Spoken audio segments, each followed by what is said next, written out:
5 bagay na hindi mo dapat gawin sa pera. Una is gastador mindset.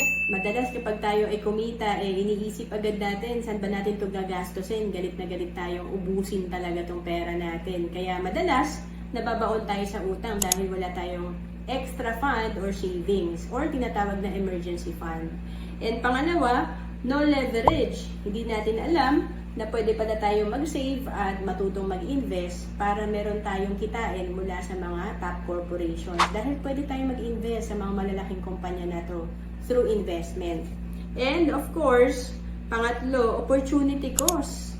Hindi natin alam na marami ding nawawala sa atin na pera at opportunity kapag hindi tayo nagiging disiplinado sa paghawak ng pera. Halimbawa, ginastos mo yung bonus mo na worth 50,000, binili mo ng gadget or cellphone, laptop, and then yung 50,000 mo pala, pag one time na in-invest mo yan, after 20 years, 544,000 na dapat yung pera mo.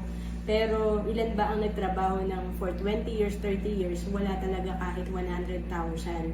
And of course, pang-apat, hindi ka nag-iipon.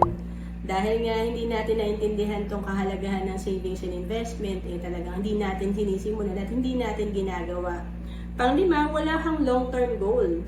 Hindi natin alam na kahit pala 1,500 per month ang ating ipunin, pag natuto tayong mag-invest, meron na sana tayong 1.47 million. To know more about savings and investment, message mo na ako sa Facebook, Roan Celis Capistrano.